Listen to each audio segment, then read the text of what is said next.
up everyone and welcome back to another video, and in this one we're going to be working on some wrinkles or furrows in this dog's forehead. I've been asked a few times about how to do wrinkles on a dog and make them look realistic, so I were asked to do this dog de Bordeaux drawing, and because it had lots of wrinkles and furrows on its face, I thought I'd make a quick tutorial out of it. I'm using grisaille coloured charcoal pencils and I'm working on Clairefontaine paint on mixed media paper in toned grey. I will list all supplies in description as per usual, so you can head down there and have a look if you're curious about that.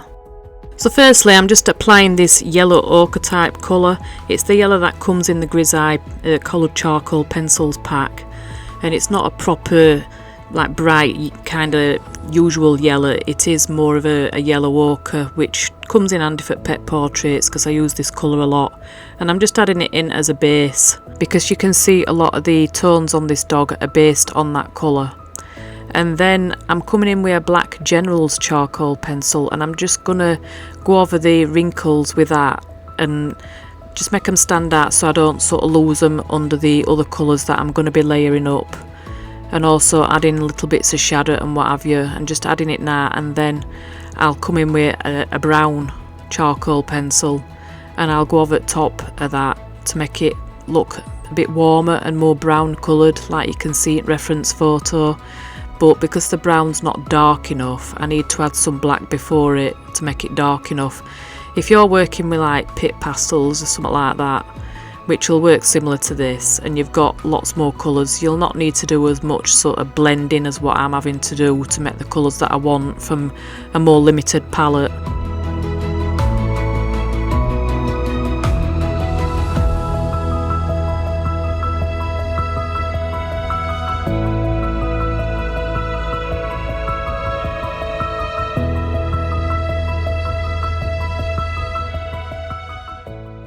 So I've started adding the brown, and I'm just going to go over the creases of the wrinkles with this because there will be some shadow in the creases where the light can't get to it, and also parts of the head that are in shadow, so they're a bit darker.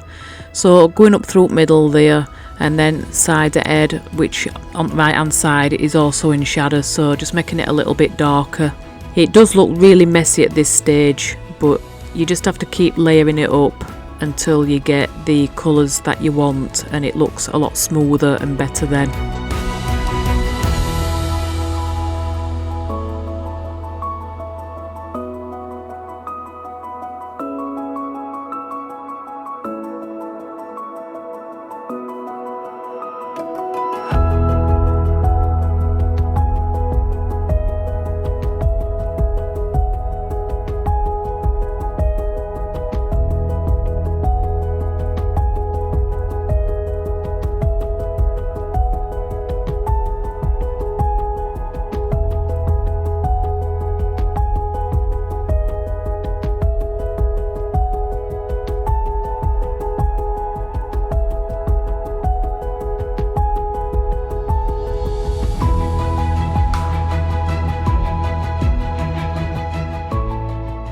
So now to make it more in line with the colour of the dog, I'm adding some orange, and I'm just going to go over everything with that and start blending everything together, and you can see how it starts looking a lot smoother as well now that I'm blending it together with this orange. And it also starts to look a lot more like the dog in the reference photo with regards to the actual colour. So it's basically just like mixing paints to get a colour, but instead you're doing it on the actual paper with these pencils.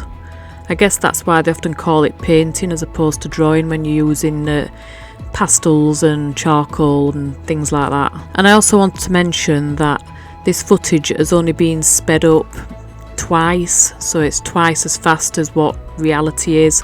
So hopefully it's quick enough that it's not going to be too laborious to watch, but not too fast that you can't see what I'm doing. When I sped it up ×2, I found that the overall length weren't too bad because I was just focusing on this part of dog and not the full portrait. It made a reasonable size video, so I thought I'd just leave it at that speed.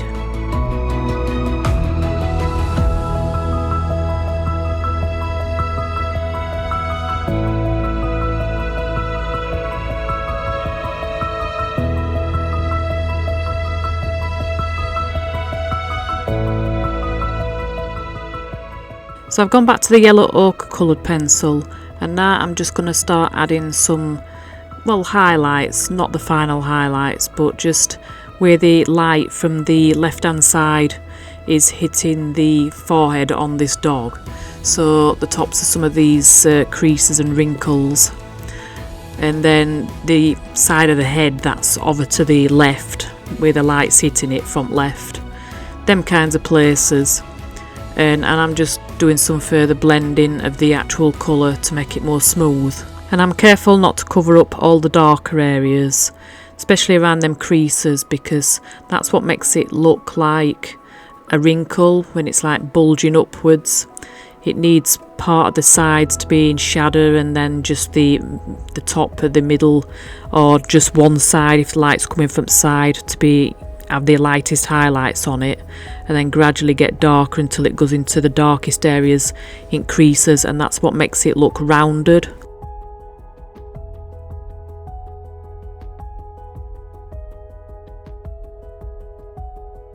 So a little jump forward here, because I had a little bit of time when I just didn't have a chance to really film. I decided to just get on with rest at dog for a bit, and I completely left the forehead alone because I wanted to only work on that when I was filming. So note's been done on that. I just worked on a lot of stuff around it, so it's looking a little bit more completed. Well, it's still far from completed, but it's a lot more further along than what it were in the last clip, put it that way. And all I'm doing is just adding some more black charcoal, because I want to darken some of the areas now where there's shadow in them creases and what have you, and just get them creases back, because they're looking a little bit pale where I've been going over it with other colours. So the darks need pushing a little bit more again to get some of them shadows and get some of that contrast.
Here I'm just using this flesh coloured pencil, and I'm just adding a few highlights to some of these wrinkles. And I use this flesh coloured pencil a lot for doing highlights and what have you, because it gives like a warm tone, you know, when you've got highlights that are really pale but not actually quite white, and it gives a little bit of a warmer tone. But sometimes I have to come in with the General's white one as well to give the brightest highlights, because it just goes on a little bit easier and makes more defined marks than the coloured charcoal pencils. And it often does pick up a bit of the colour from underneath, so it don't look too white itself as well. And you can see I've come back with the brown pencil again, just to add a little bit more definition to the wrinkles, give them a little bit more warmth, and also to darken the right side of the head there where there's not much light hitting it, so it's in shadow.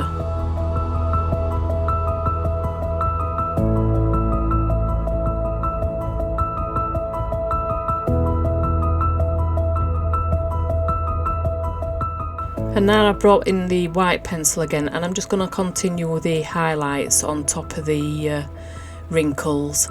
And if you've got different equipment to me, if you've got other like pastel pencils and what have you that work better like this white charcoal pencil, by all means use them.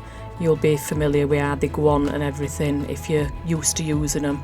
I'm just making best of what I've got available here, And this technique that I'm using will probably work quite well for any pastels and what have you that you might be using, so you don't need to be using exactly the same as what I'm using here anyway.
So I'm now using the yellow ochre coloured pencil again to add highlights in the shadowed areas.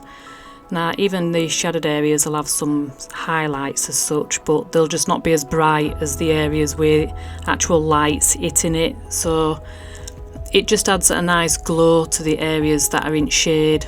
Shadows are not just black, they do still have detail going on in them, caused by light that's reflecting on other objects that are around the subject. So you often get a nice warm glow or a cool glow depending on what kind of light is reflecting on them.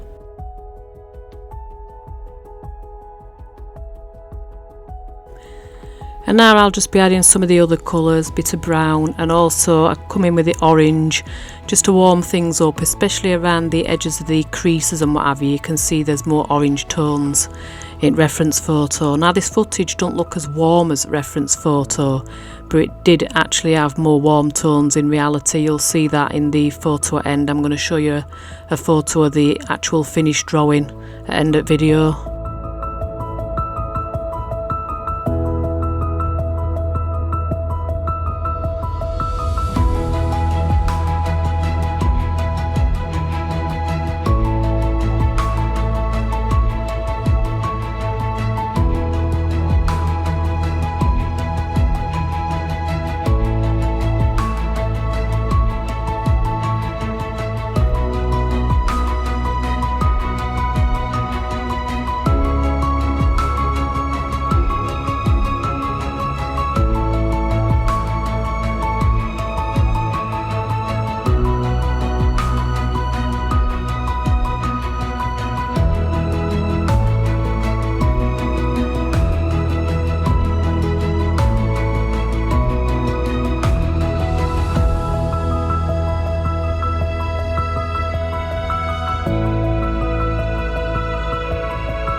So I'm now on to final touches, just adding some final highlights with this white pencil and a few bits of air texture here and there, and then it'll be done and I'll show you the finished photo of the drawing.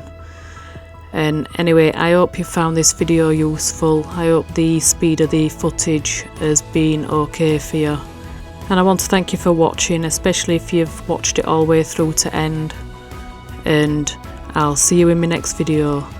Bye.